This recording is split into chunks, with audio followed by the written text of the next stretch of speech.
La época de oro del cine mexicano fue construida por muchos talentos y nombres que dejaron en alto la calidad artística de México en toda Latinoamérica, y sin dudas, Pedro Infante, el ídolo inmortal, es una de esas principales figuras. Supo transmitir como ninguno los valores del sentir mexicano. Las mujeres lo amaban y los hombres querían emularlo. A pesar de su increíble fama, se destacó por su modestia, carisma y talento. Uno de los actores más recordados, participó en más de 50 películas, dejando personajes entrañables como Pepe el Toro, Tizoc y Pedro el Malo, entre otros. No solo dejaba un recuerdo imborrable en pantalla, sino desde la música popular, siendo llamado el rey de las rancheras. Pedro Infante estaba en la cúspide de su éxito y vida a los 39 años, siempre pensando en más y más arriba. Solía pilotear sus propios aviones sin saber que un 15 de abril de 1957 volaría por última vez. Aquel vuelo convertiría al ídolo inmortal en las teorías sobre su muerte o no, en este mito que hasta el día de hoy se siguen discutiendo en México y Latinoamérica. Aprovecho esta breve pausa para mencionarte que si te gustan videos documentales y relatos misteriosos, puedes suscribirte a mi canal y ver más contenido así. Refugio Cruz Aranda y Delfino Infante García tuvieron 15 hijos, de los cuales 9 llegaron a la vida adulta, uno de ellos, Pedro Infante Cruz, que nació un 18 de noviembre de 1917 en Mazatlán, Sinaloa. De pequeño, debido a la precaria situación económica en el hogar, abandonó los estudios primarios para trabajar y ayudar a don Delfino, que se desempeñaba como tendero de abarrotes y carpintero. De su padre aprendió el oficio de carpintería y ebanistería, como así también el amor por la música. Se dice que Delfino era maestro de música y tocaba en varias agrupaciones musicales de la zona, con las que incluso hizo giras. Pedro pronto comenzó a cantar diversos géneros, aunque el estilo de las rancheras era donde más destacaba, por su voz tierna y apasionada. Contaba con una gran base musical gracias a la influencia de don Delfino. Con apenas 20 años se casaba con María Luisa León, mientras mantenía la casa con el oficio de carpintero. Cantaba en diversas orquestas y para una radioemisora local. Sin embargo, su esposa lo convencería de ir a buscar suerte a la Ciudad de México en 1938. En la capital nacional, la carrera de Pedro Infante sería meteórica.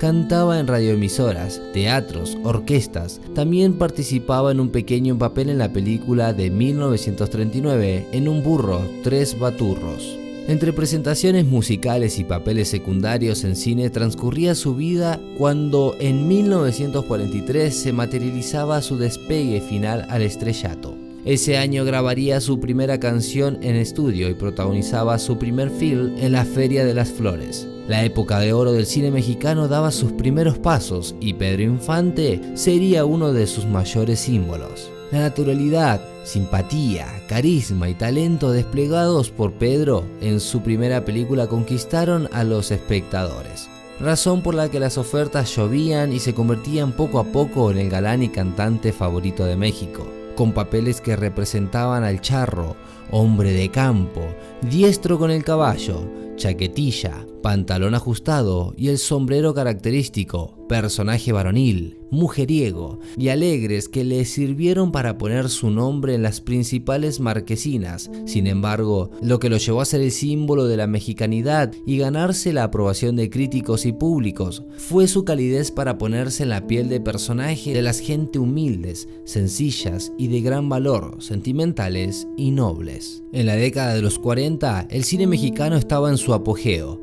con Hollywood enfocado en la realización de películas bélicas. México aprovechaba la ocasión para desarrollar su industria cinematográfica en base al cine comercial que comenzó a producir y distribuir por toda Latinoamérica.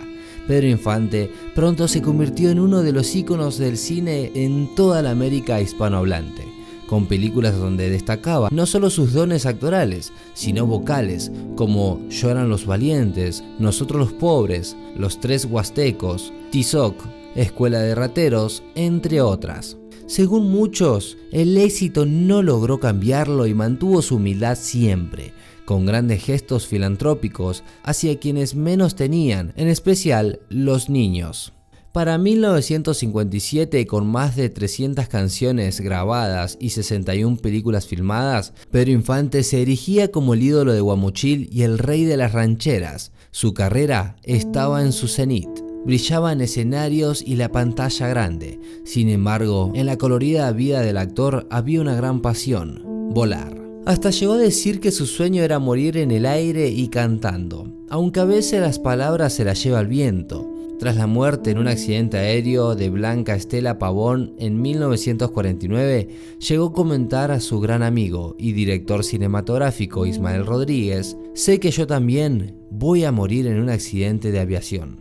Es que la actriz Blanca Estela Pavón, compañera de muchas películas exitosas de la época de oro, protagonizaron escenas que se ganaron al pueblo mexicano, unidos por el amor ficticio de sus personajes y una genuina amistad fuera de la pantalla, aunque también unidos por la tragedia. Aquella muerte conjugaba hasta las lágrimas a Infante, después de los propios accidentes aéreos de lo que pudo salir con vida. El primero ocurrió en 1947 tras una presentación en teatro. Despegó del aeropuerto local de Guasave en Sinaloa. Ante la escasez de iluminación esa noche, no ganó la suficiente altura y acabó en un maizal. El accidente lo dejó con una herida en el mentón, una cicatriz que no amedrentó al ídolo Guamuchil. Tan solo 2 años después, en 1949, enfrentaría otro accidente cuando viajaba junto a su mujer e hijo desde Acapulco. Pedro Infante piloteaba su avión Cessna T-50. Cuando estaba a la altura de Zitácuaro, Michoacán, su brújula dejó de funcionar. Volando sin rumbo, se quedó sin combustible e intentó un aterrizaje forzado para salvar a los suyos y estampó contra un árbol. Su familia salió ilesa, pero el actor sufrió una severa lesión en la cabeza, por la que perdió su audición del oído izquierdo. Para salvar su vida tuvieron que operarlo y ponerle una placa de platino en el cráneo. Por esta intervención quirúrgica tuvo que usar un bisoñé para seguir trabajando y cumplir con sus compromisos cinematográficos. A pesar de estos hechos, el ídolo inmortal continuaba sumando minutos de vuelo. No dejaba de lado su pasión por los aires. Como un alter ego, aparte de la ficción, llevaba con orgullo su nombre del rol, Capitán Cruz, con la que volaba en la empresa de transporte aéreo mexicano Sociedad Anónima, de la cual se hizo socio. 2 accidentes tocaron la puerta del destino y salió con vida. ¿Habría un tercero? El rey de las rancheras se encontraba en Mérida, en Yucatán, y había planeado un regreso a la Ciudad de México para atender asuntos personales y compromisos profesionales. Una aeronave B-24 Libertador lo esperaba en el Aeropuerto Internacional de Mérida.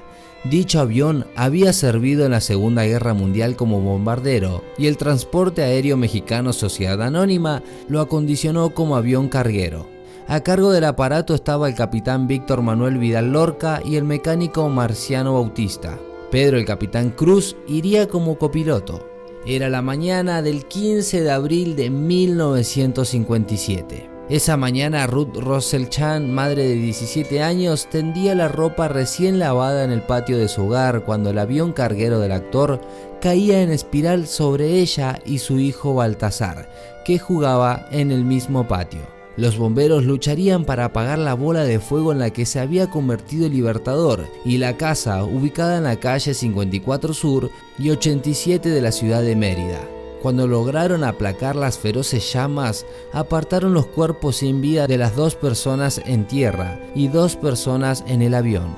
Un tercer cuerpo dentro de la aeronave, calcinado y reducido a unos pocos restos, es reconocido por los testigos y curiosos de la zona. Llevaba unas alas de aviador, un anillo de oro, una placa de platino en el cráneo y una esclava de oro con un nombre grabado: Pedro. A los 39 años y en la cúspide de su fama y éxito, moría Pedro Infante, pero nacía la leyenda.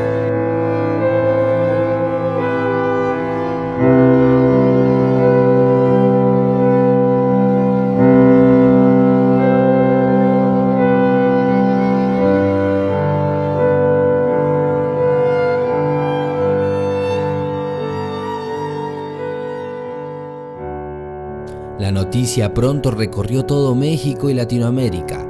Hubo rumores del suicidio de un fan en Venezuela por el dolor de perder al ídolo. Sin dudas, el cine mexicano sufría una de sus mayores tragedias y la época de oro del cine para muchos terminó el día de la muerte de Pedro Infante.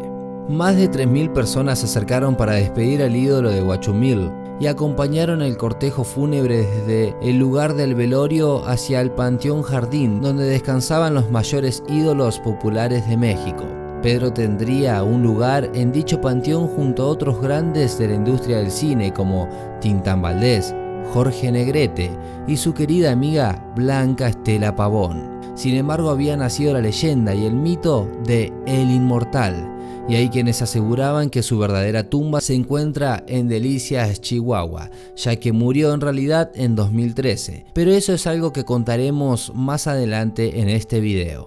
Aunque fue uno de los artistas mejores pagados de México, poco y nada quedó de esa fortuna a sus herederos. A las pocas horas de su muerte, su manager, Antonio Matuc, y su administrador, Ruperto Prado Pérez, comenzaron a repartirse y hacer los trámites para poner a sus nombres las casas, automóviles, motocicletas y cuentas bancarias que el actor tenía en Mérida y Ciudad de México. Matuc se quedaría con la gran fortuna del ídolo inmortal. Incluso la mansión que éste poseía, que contaba con cine, boliche y canchas deportivas. Doña Refugio Cruz Aranda, madre de Pedro Infante, pidió al manager que devolviera las propiedades. Sin embargo, Matuc solo le dio una cierta cantidad de dinero, advirtiendo que solo eso recibirían de él.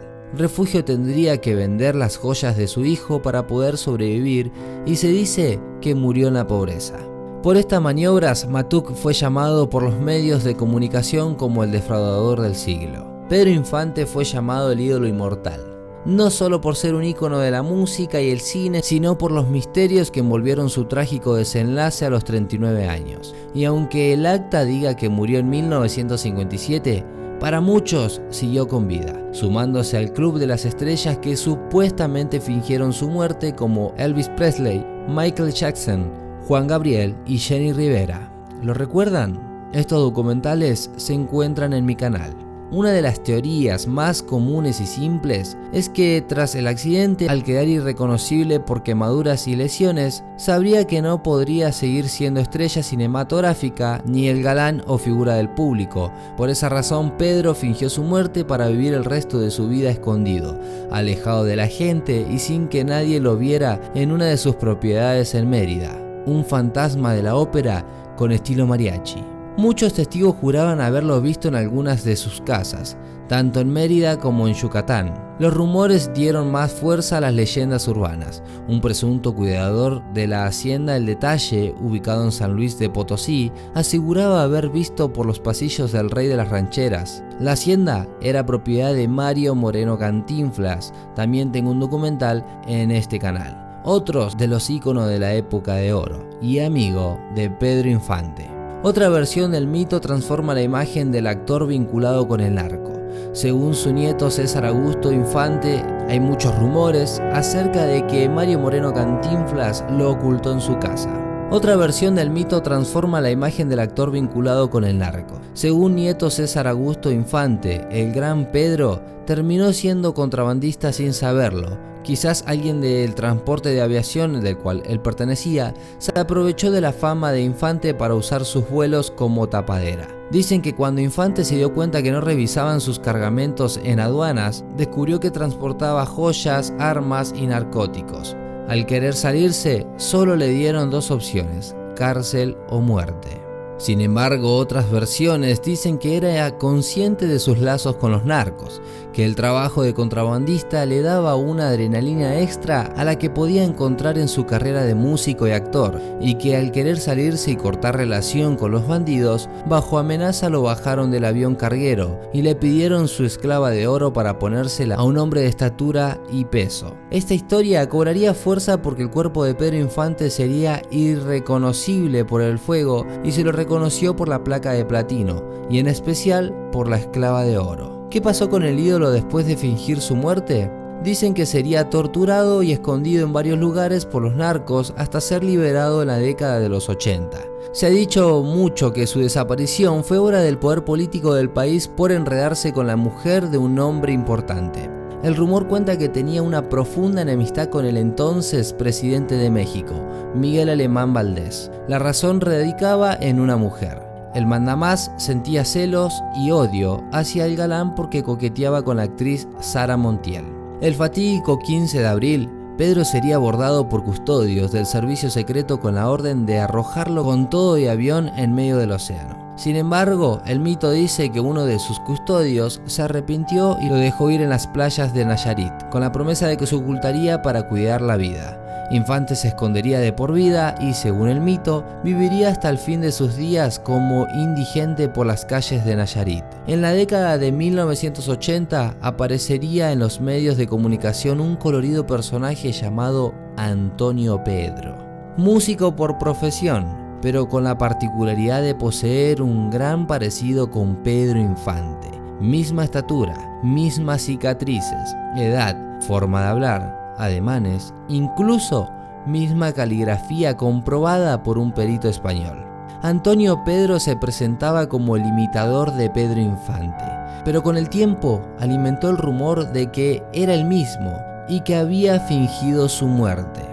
Daba entrevistas donde contaba anécdotas no conocidas y hasta actúa en varias producciones cinematográficas haciendo pequeños papeles y cameos. Según César Infante, Antonio Pedro era el verdadero ídolo de Guamuchil. Su abuelo contaba que fingió su muerte y que recién salió a la luz en 1985, debido a que el poderoso político que lo obligó a esconderse había muerto. Casualmente, Miguel Alemán murió en 1983. La figura de Antonio Pedro dividió aguas en el público, incluso en la familia del rey de las rancheras. Mientras su nieto aseguraba en todos los medios que era su abuelo, Lupita Infante, hija del actor, siempre lo señaló a Antonio Pedro como un vividor y oportunista que jugó con los sentimientos del público y la familia. Pedro Infante contribuyó de manera especial a la construcción de la industria cinematográfica de México. Su cara y voz representaron la época de oro en todos los países de habla hispana. Con su música instaló de manera orgullosa el estilo de las rancheras y la figura del mariachi como distintivo mexicano. Muchos encuentran disparatado las teorías que lo vinculan al narco. Incluso hablan de una relación de amistad con el presidente Miguel Alemán. Sean o no ciertos estos mitos bifurcados, enaltecen al ícono Pedro Infante, cuyas historias de color traspasaban la pantalla y continuaban después de su desaparición física. Este fue el documental de Pedro Infante.